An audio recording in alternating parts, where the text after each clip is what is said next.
মহাক্লেশৰ শেষৰ ফালে জেৰুসালেম কেইটা খণ্ডত বিভক্ত হৈ পৰিব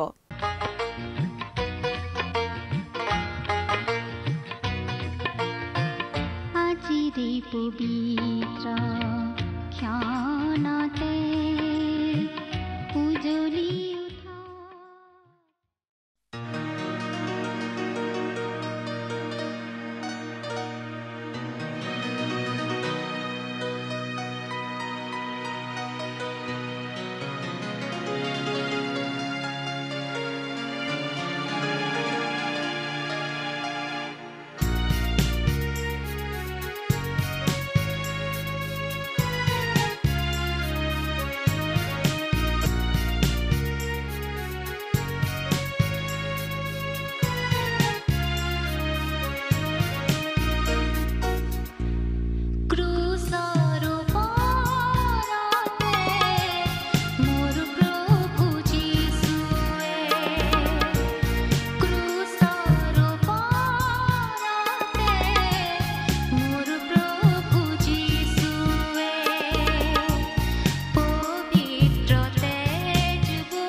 উঠা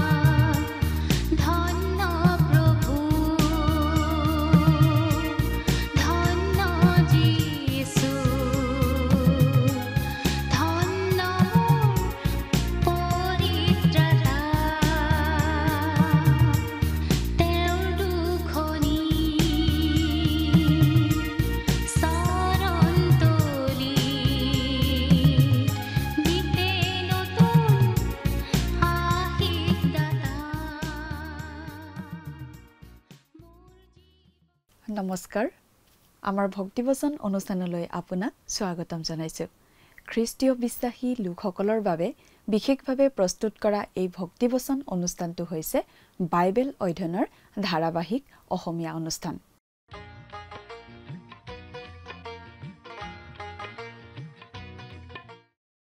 প্ৰিয় দৰ্শক আপুনি যদি আমাৰ আগৰ অনুষ্ঠানটো শুনিছিল তেনেহলে আপোনাৰ নিশ্চয় মনত আছে যে আমি এতিয়া বাইবেলৰ নতুন নিয়ম খণ্ডৰ প্ৰকাশিত বাক্য নামৰ পুস্তকখন অধ্যয়ন কৰি আছো আৰু যোৱা অনুষ্ঠানত আমি এই প্ৰকাশিত বাক্য পুস্তকৰ 16 নম্বৰ অধ্যায়ৰ 1 নম্বৰ পদৰ পৰা 11 নম্বৰ পদলৈকে পঢ়ি তাৰ ভিত্তিত আগবঢ়োৱা আলোচনা শুনিবলৈ পালো আজিৰ অনুষ্ঠানত আমি এই প্ৰকাশিত বাক্য পুস্তকখনৰ 16 নম্বৰ অধ্যায়ৰ 12 নম্বৰ পদৰ পৰা 21 নম্বৰ পদলৈকে পঢ়ি তাৰ ভিত্তিত আগবঢ়োৱা আলোচনা শুনিবলৈ পাম 6 নম্বৰ অধ্যায়ৰ পৰা 18 নম্বৰ অধ্যায়লৈকে আমি পৃথিৱীত হবলগীয়া মহাক্লেশৰ বিষয়ে পাওঁ আমি 15 আৰু 16 অধ্যায়ৰ কথাখিনি একেলগে চাব পাৰো কাৰণ ইয়াত 7টা ক্ৰোধৰ বাতি ঢালি দিয়া কথাখিনি আমি পাওঁ ঈশ্বৰৰ ক্ৰোধৰ 7টা বাতি পৃথিৱীত ঢালি দিয়া 7জন স্বৰ্গদূতেই 16 নম্বৰ অধ্যায়টোৰ বিষয়বস্তু স্বৰ্গৰ পবিত্ৰ স্থানৰ পৰা এটা মাতে স্বৰ্গদূত 7জনক ক্ৰোধৰ বাতিবোৰ পৃথিৱীত বাকি দিবলৈ কোৱা জোখনে শুনিবলৈ পাইছিল প্ৰথম বাতিটো বাকি দিয়াত খ্ৰীষ্টাৰীৰ সেৱা কৰা আৰু চিন লোৱা মানুহবোৰৰ গাত ঘা হ'ল দ্বিতীয় বাতিটো বাকি দিয়াত সাগৰ তেজৰ নিচিনা হ'ল আৰু সাগৰত থকা জীৱবোৰ মৰিল তৃতীয়টো বাতি বাকি দিয়াত পৃথিৱীৰ নদী আৰু পানীৰ উৎসবোৰ তেজ হৈ গল ঈশ্বৰৰ সাধুসকলৰ ৰক্তপাত কৰা মানুহলৈ হেয়া উচিত বিচাৰ বুলি স্বীকাৰ কৰা হ'ল চতুৰ্থ বাতিটো সূৰ্যত বাকি দিয়া হ'ল সূৰ্যৰ প্ৰখৰ তাপে মানুহক পুৰি মাৰিব ধৰিলে পঞ্চম বাতিটো পশুটোৰ আসনত বাকি দিয়াত তাৰ গোটেই ৰাজ্য অন্ধকাৰ হ'ল মানুহে যন্ত্ৰণা পাই ঈশ্বৰৰ নিন্দাহে কৰিলে ষষ্ঠজন স্বৰ্গদূতে ফৰাত মহানদীৰ ওপৰত নিজৰ বাতিটো ঢালি দিলে আৰু নদীৰ পানী শুকাই গল যাতে পূবৰ ৰজাসকল আহিবৰ বাবে পথ প্ৰস্তুত হয় ফৰাত বা ইউফ্ৰেটিছ নদীখনৰ বিশেষ গুৰুত্ব বাইবেলত আছে এই নদীখন প্ৰায় 2800 কিলোমিটাৰ দীঘল আৰু ই যথেষ্ট দ আৰু বহল হোৱা বাবে সহজে পাৰ হ'ব পৰা নদী নাছিল সেইবাবে এই নদীখনক পূব আৰু পশ্চিমৰ মাজৰ সীমা বুলি গণ্য কৰা হৈছিল জোখনে নাগৰ মুখৰ পৰা বনৰীয়া জন্তুৰ মুখৰ পৰা আৰু মিছা ভাৱবাদীৰ মুখৰ পৰা বেঙৰ দৰে তিনিটা অসুচী আত্মা ওলাই অহা দেখিলে সিহঁতে গোটেই পৃথিৱীৰ ৰজাসকলক সৰ্বশক্তিমান ঈশ্বৰৰ বিৰুদ্ধে যুদ্ধৰ বাবে একত্ৰিত কৰে প্ৰিয় দৰ্শক কথাবোৰ অধিক বহলাই চাবলৈ আহকচোন এতিয়া আমি মূল আলোচনাটোৰ মাজলৈ আগবাঢ়ি যাওঁ প্ৰিয় শ্ৰোতা আমি বাইবেলখন প্ৰথমৰ পৰা অধ্যয়ন কৰি আহি এতিয়া একেবাৰে শেষৰখন পুস্তক অৰ্থাৎ যোহনৰ প্ৰতি প্ৰকাশিত বাক্য নামৰ পুস্তকখন অধ্যয়ন কৰি আছো নহয়নে বাৰু আপুনি যদি আমাৰ যোৱা অনুষ্ঠানটো শুনিছিল তেনেহলে আপোনাৰ নিশ্চয় মনত আছে যে যোৱা অনুষ্ঠানত আমি এই প্ৰকাশিত বাক্য পুস্তকৰ 16 নম্বৰ অধ্যায়ৰ অধ্যয়ন আৰম্ভ কৰি 11 নম্বৰ পদলৈকে পঢ়ি আমাৰ আলোচনা আগবঢ়াইছিলোঁ আজিৰ অনুষ্ঠানত আমি 16 নম্বৰ অধ্যায়ৰ 12 নম্বৰ পদৰ পৰা আমাৰ আলোচনা আৰম্ভ কৰিব খুজিছোঁ এই 16 নম্বৰ অধ্যায়ত আমি পাইছোঁ পৃথিৱীলৈ নামি অহা শেষ মহাক্লেশবোৰৰ কথা ঈশ্বৰে 7জন স্বৰ্গদূতৰ হতুৱাই পৃথিৱীত এটাকৈ 7টা ক্ৰোধৰ বাতি বাকি দিয়াব সেয়া হ'ব ঈশ্বৰ বিৰোধী জগতখনৰ ওপৰত ঈশ্বৰে জাপি দিয়া প্ৰচণ্ড ক্ৰোধ আৰু দণ্ড 11 নম্বৰ পদলৈকে পঢ়োতে আমি পালো 5টা বাতি বাকি দিয়াৰ কথা এতিয়া 12 নম্বৰ পদত আমি পাওঁ 6 নম্বৰ বাতিটো বাকি দিয়াৰ কথা বাইবেলৰ পৰা পাঠ কৰি দিব খুজিছো প্ৰকাশিত বাক্য 16 নম্বৰ অধ্যায় 12 নম্বৰ পদ ষষ্ঠজনে ফৰাত মহানদীত নিজৰ বাতি বাকি দিলে তাতে সূৰ্যোদয়ৰ পৰা অহা ৰজাসকলৰ পথ প্ৰস্তুত কৰিবলৈ সেই নদীৰ পানী শুকাই গ'ল ফৰাত নদী মানে ইউফ্ৰেটিছ নদী আৰু এই নদীক মহানদী বুলি কোৱা হৈছে একেদৰে বাইবেলত ভূমধ্য সাগৰক মহাসমুদ্ৰ বুলি কোৱা হৈছে শাস্ত্ৰত ফৰাত নদীক যথেষ্ট গুৰুত্ব দিয়া হৈছে প্ৰথমতে আদি পুস্তকৰ 2 নম্বৰ অধ্যায়ত এই নদীৰ কথা উল্লেখ কৰা হৈছে আৰু বাইবেলত প্ৰায় 25 বাৰ উল্লেখ কৰা হৈছে এই নদীৰ কথা আৰু এই পদটোতে ষষ্ঠটো মহাক্লেশৰ সৈতে এই ফৰাত নদী জড়িত হৈ পৰিছে আদি পুস্তকত অৰ্থাৎ মানুহৰ প্ৰথম অৱস্থাটো এই নদীয়ে বিশেষ স্থান পাইছিল আৰু ইয়াত মানুহৰ শেষ অৱস্থাটো এই নদীয়ে বিশেষ গুৰুত্ব পাইছে এই নদী আছিল মানৱ সভ্যতাৰ কেন্দ্ৰস্থল স্বৰূপ আৰু এই নদীয়েই হ'ব মানৱ সভ্যতাৰ ধ্বংসৰ স্থানো। এই নদী হৈছে প্ৰাচ্য আৰু পাশ্চাত্যৰ মাজৰ বাধাৰ প্ৰাচীৰ স্বৰূপ। 1800 মাইল দীঘল আৰু ইয়াৰ আধাতকৈ বেছি অংশ নাও জাহাজ চলাচল কৰিব পাৰে। ই বহল আৰু দ, গতিকে সৈন্যবাহিনী সহজে পাৰ হৈ যাব নোৱাৰে। অব্ৰাহামক ইব্ৰী বুলি কোৱা হৈছিল আৰু কোনো কোনো লোকে ক'ব খোজে যে তেওঁ ইউফ্ৰেটিছ নদীৰ সিপাৰৰ পৰা অহা বাবেই তেওঁক ইব্ৰী বোলা হৈছিল। ঈশ্বৰে অব্ৰাহামক যি দেশ দিবলৈ প্ৰতিজ্ঞা কৰিছিল সেই দেশৰ পূব সীমা হৈছে এই ইউফ্ৰেটিছ নদী। আমি বাইবেলত এনেদৰে পঢ়িবলৈ পাওঁ, আদি পুস্তক 15 নম্বৰ অধ্যায়ৰ 18 নম্বৰ পদ। সেইদিনাই জিহুৱাই অব্ৰামে সৈতে এটি নিয়ম স্থিৰ কৰি ক'লে, মিছৰ জুৰিৰ পৰা ফৰাত মহানদীলৈকে এই দেশ। এই নদীয়েই ৰোমিয়া সাম্ৰাজ্যৰো পূব সীমা হৈছিল। সেই সময়ত এই ইউফ্ৰেটিছ নদী অতি অলৌকিকভাৱে শুকাই যাব। গতিকে পূব আৰু পশ্চিমৰ দেশৰ মাজৰ সীমা আঁতৰি যাব আৰু পূব দেশৰ সূৰ্য উঠা দেশৰ ৰজাসকল অনায়াসে আৰ্মাগেডনৰ যুদ্ধলৈ যাব পাৰিব। অতীতত তাইমুৰ লংগই পূব দেশৰ পৰা আহি সেই দেশবোৰত প্ৰচণ্ড আক্ৰমণ চলাইছিল, কিন্তু সেয়া একোৱেই নহয়। ভৱিষ্যতে অতি বিশাল সৈন্যবাহিনী আহি সেই নদী পাৰ হৈ প্ৰচণ্ড আক্ৰমণ চলাব। পৃথিৱীৰ অধিক ভাগ লোকেই পূবৰ দেশসমূহত বাস কৰে আৰু তাত খ্ৰীষ্টৰ শুভবাৰ্তা বিশেষভাৱে ঘোষিত হোৱা নাই বুলিয়েই ক'ব পাৰি। সেই দেশসমূহে খ্ৰীষ্টাৰীকেই নেতা বুলি মানি ল'ব। যিখন ছবি আমি দেখিছোঁ সেইখন অতি ভয় লগা। সেই শেষ কালত ঘোঁৰাৰ লাগাম পৰ্যন্ত তেজৰ ডোঙা বান্ধিব বুলি কোৱা হৈছে। ইমান লাখ লাখ লোকে দলে বলে পেলেষ্টাইন আক্ৰমণ কৰিবলৈ আহিলে তেনে ঘটাটো নিশ্চয় আচৰিত কথা নহ'ব। এতিয়া ষষ্ঠ আৰু সপ্তম বাতিটো বাকি দিয়াৰ মাজৰ সময়খিনিত এটা বিশেষ বিৰতি আমি দেখিবলৈ পাওঁ।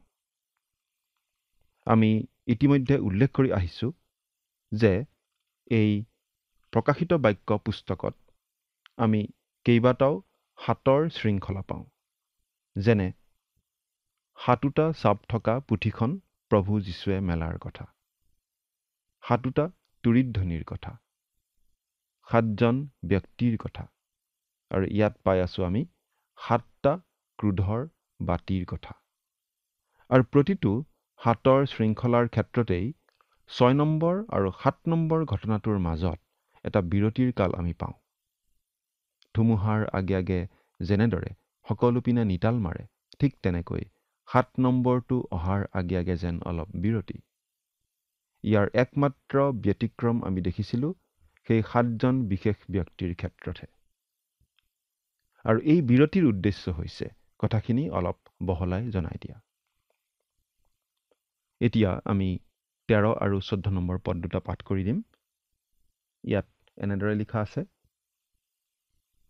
পাছে সেই নাগৰ মুখৰ পৰা, পশুৰ মুখৰ পৰা আৰু ভাৰুকুৱা ভাৱবাদীৰ মুখৰ পৰা বেঙৰ সদৃশ 3টা অসুচী আত্মা ওলোৱা দেখিলোঁ। সিহঁত ভূতবোৰৰ আত্মা, আচৰিত চিন দেখুৱাওঁতা। সিহঁতে সৰ্বশক্তিমান ঈশ্বৰৰ সেই মহাদিনৰ যুদ্ধলৈ গোটেই জগতৰ ৰজাসকলক গোট খুৱাবৰ কাৰণে তেওঁবিলাকৰ ওচৰলৈ ওলাই যায়। এই মহাযুদ্ধ মানেই হৈছে আৰ্মাগেডনৰ যুদ্ধ। মাত্ৰ এখন যুদ্ধ নহয়, এলানি যুদ্ধ, মহাসমৰ। এই মহাসমৰখন আৰম্ভ হ'ব পেলেষ্টাইনৰ উত্তৰ দিশৰ এখন প্ৰকাণ্ড শক্তিশালী ৰাষ্ট্ৰই দলে বলে পেলেষ্টাইন আক্ৰমণ কৰাৰ পৰাই। আৰু সেইটো ঘটিব সেই মহাক্লেশৰ সময়ৰ মাজভাগতেই, অৰ্থাৎ 3.5 বছৰ পাৰ হোৱাৰ পাছৰ পৰাই।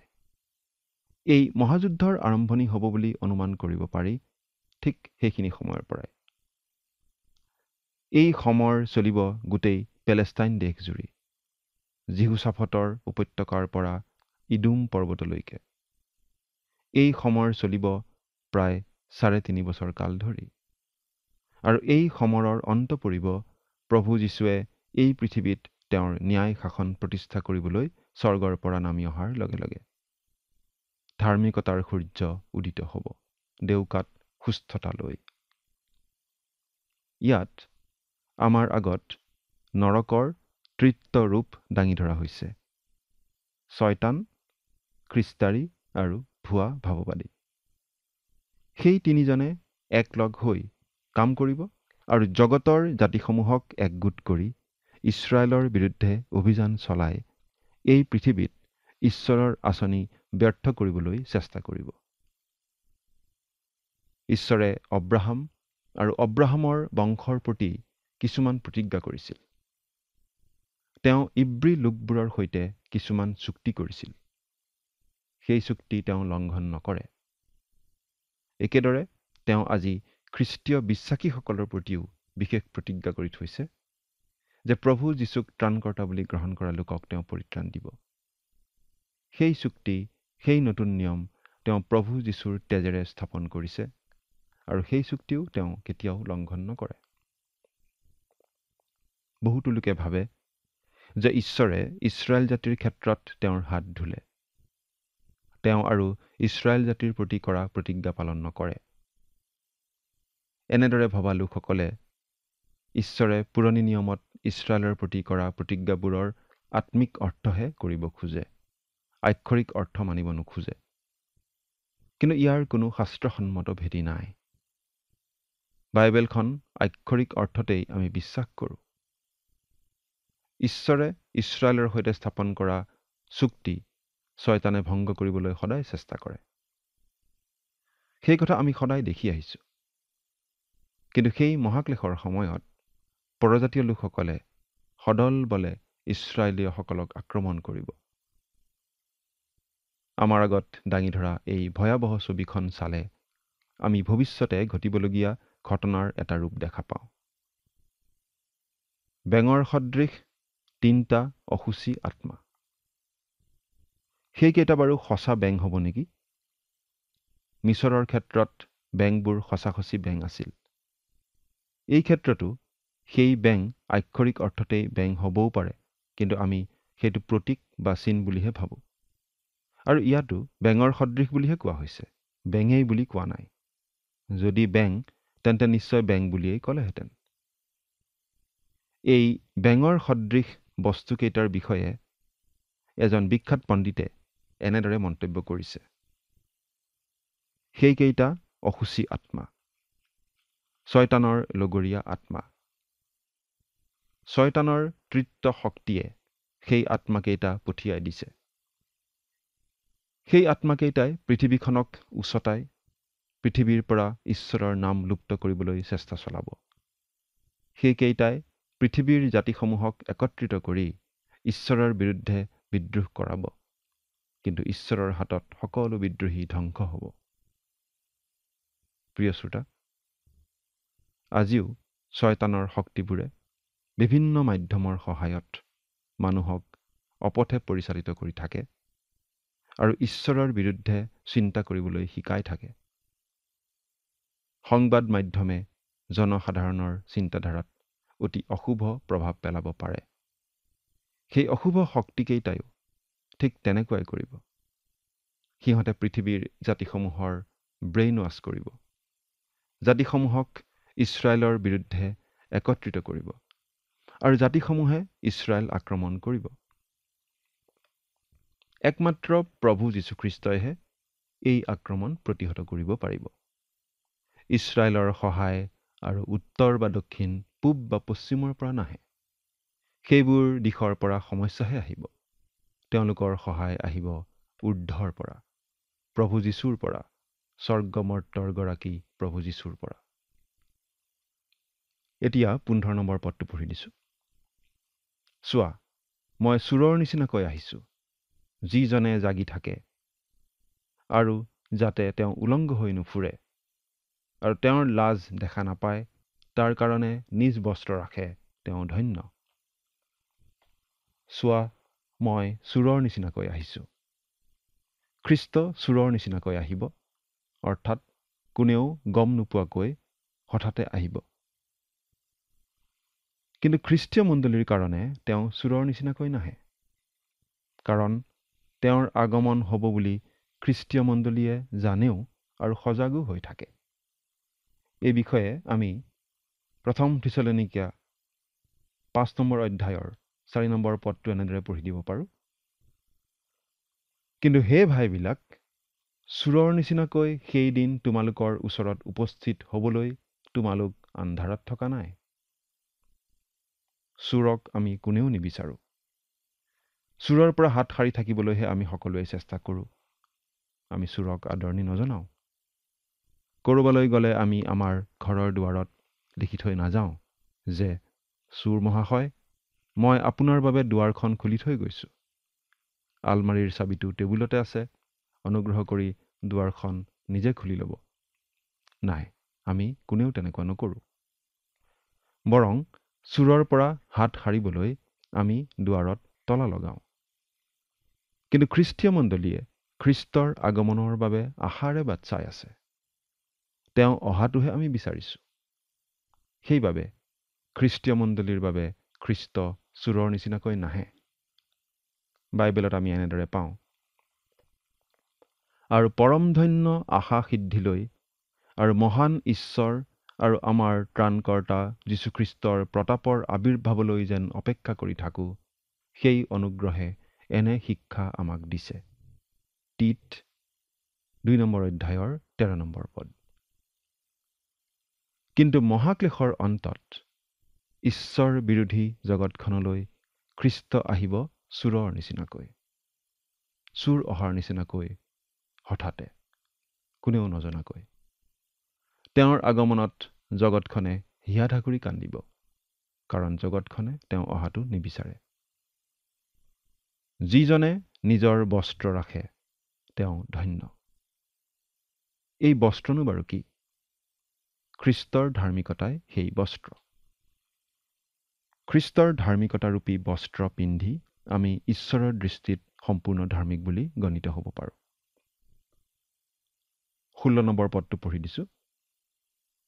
পাছে সিহঁতে ইব্ৰী ভাষাত হৰ্মাগিদোন বোলা এখন ঠাইত তেওঁবিলাকক গোট খোৱালে।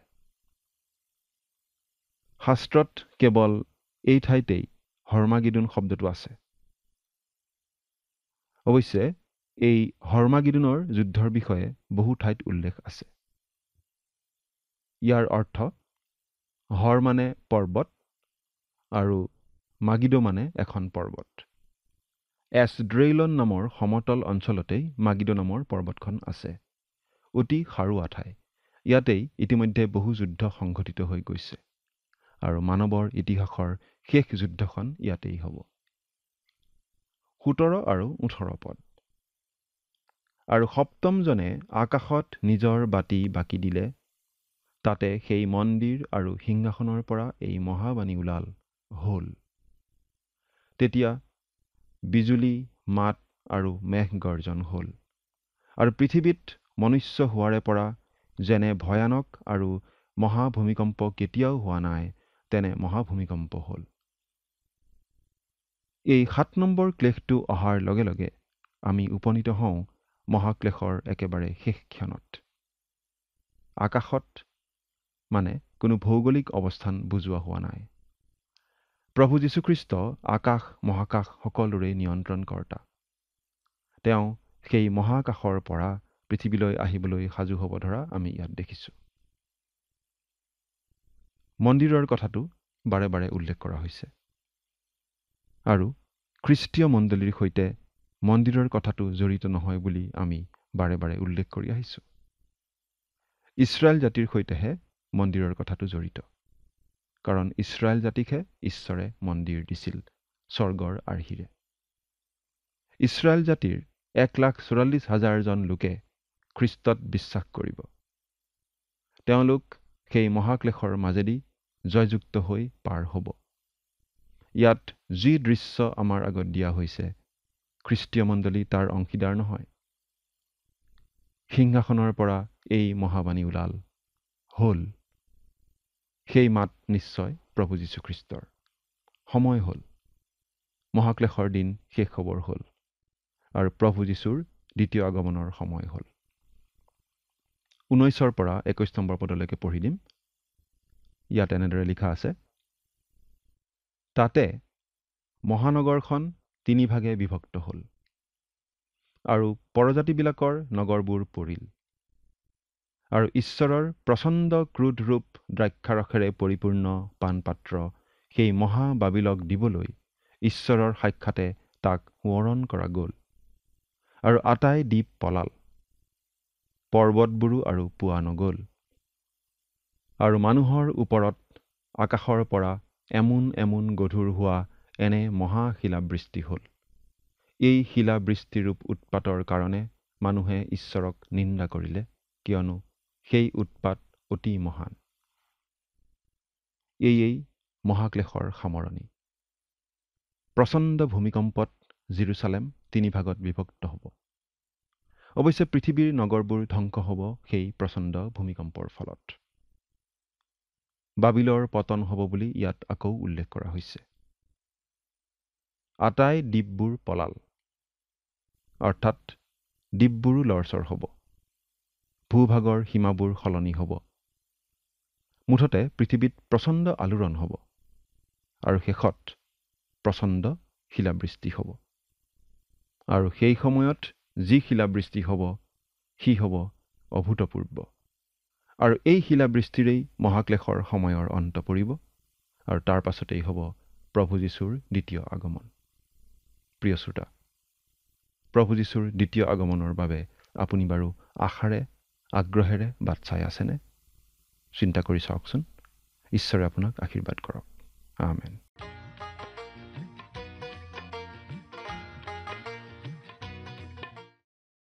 সপ্তমজন স্বৰ্গদূতে নিজৰ বাতিটো আকাশত ঢালি দিলে। তেতিয়া মন্দিৰৰ সিংহাসনৰ পৰা এটা ডাঙৰ মাত ওলাই আহিল, সম্পূৰ্ণ হ'ল বুলি ক'লে। প্ৰচণ্ড বিজুলী, বজ্ৰপাত হ'ল। এনে এটা ডাঙৰ ভূমিকম্প হ'ল যিটো পৃথিৱীত মানুহ থকাৰ পৰা আগতে কেতিয়াও হোৱা নাছিল। ইমান ডাঙৰ ভূমিকম্প, ইমান শক্তিশালী। ইয়াৰ দ্বাৰা মহাক্লেশৰ সামৰণি পৰে। এটা ডাঙৰ ভূমিকম্পই মহানগৰ অৰ্থাৎ জেৰুচালেমক 3 খণ্ডত বিভাজিত কৰে। যদিও ভূমিকম্পৰ কেন্দ্ৰবিন্দু জেৰুচালেমত, ই কেৱল জেৰুচালেমতে আবদ্ধ হৈ থকা নাই, কিয়নো আমাক কোৱা হৈছে যে জাতিবোৰৰ নগৰবোৰ পতিত হ'ল। ইয়াৰ দ্বাৰা ভূমিকম্পৰ পৰিসৰ আৰু বিশাল ধ্বংসৰ বিষয়ে আমি বুজি পাওঁ। প্ৰিয় দৰ্শক, আজিলৈ আমাৰ অনুষ্ঠানটো ইমানতে সামৰণি মাৰিব খুজিছো। পৰৱৰ্তী অনুষ্ঠানত আপোনালোকক পুনৰ লগ পোৱাৰ আশা ৰাখিছো। সামৰণি মৰাৰ আগতে আহকচোন আমি খন্তেক প্ৰাৰ্থনাত মূৰ দুৱাওঁ। স্বৰ্গত থকা অতি মৰমীয়াল দয়ালু পিতৃ ঈশ্বৰ, ধন্য হওক প্ৰভু তোমাৰ নাম। তোমাৰ আশীৰ্বাদ, তোমাৰ অনুগ্ৰহ প্ৰতিজন দৰ্শকৰ ওপৰত আছে বুলি বিশ্বাস ৰাখোঁ। আৰু বিশেষকৈ পিতৃ, মই প্ৰাৰ্থনা কৰিছোঁ তেওঁলোকৰ বাবে। প্ৰভু, তেওঁলোকৰ যদি কিবা অভাৱ অভিযোগবিলাক আছে, যদি কিবা সমস্যা আছে, সকলোবোৰ প্ৰভু তুমি দূৰ কৰিবা আৰু তেওঁলোকে যাতে সম্পূৰ্ণ তোমাতেই আস্থা ৰাখি যাতে চলিব পাৰিব, তেনে প্ৰভু তোমাৰ পৰা সহায় বিচাৰিছোঁ। এই সকলো যাচনা মহান ত্ৰাণকৰ্তা প্ৰভু যীশুখ্ৰীষ্টৰ নামত অৰ্পণ কৰিলোঁ। আমেন। প্ৰিয় দৰ্শক, যোৱা অনুষ্ঠানৰ প্ৰশ্নটোৰ শুদ্ধ উত্তৰটো হৈছে এনচাৰ অপশ্যন ডি, জীৱনৰ। আজিৰ অনুষ্ঠানৰ ওপৰত আধাৰিত প্ৰশ্নটো হৈছে মহাক্লেশৰ সৈতে কোনটো নদী জড়িত হৈ পৰিছে? অপশ্যন এ ফৰাত নদী, অপশ্যন বি পিচুন, অপশ্যন চি হিদ্দেকল, অপশ্যন ডি গিহুন। প্ৰিয় দৰ্শক, আজিৰ প্ৰশ্নৰ সঠিক উত্তৰটো আজি সন্ধিয়া 6 বজাৰ আগেয়ে আপোনাৰ নাম আৰু সম্পূৰ্ণ ঠিকনাৰে সৈতে আমালৈ 7429840242 নম্বৰত SMS নাইবা হোৱাটছআপ যোগে প্ৰেৰণ কৰক। প্ৰিয় দৰ্শক, আপুনি যদি আমাৰ এই অনুষ্ঠানৰ যোগেদি আশীৰ্বাদপ্ৰাপ্ত হৈছে আৰু আমাৰ লগত কথা পাতিবলৈ বিচাৰিছে বা আপোনাক প্ৰাৰ্থনাৰ সহায় আৰু পৰামৰ্শ লাগে, তেন্তে আমালৈ 7429840242 এই নম্বৰত পোনপটীয়াকৈ ফোন কৰিব পাৰিব। ধন্যবাদ।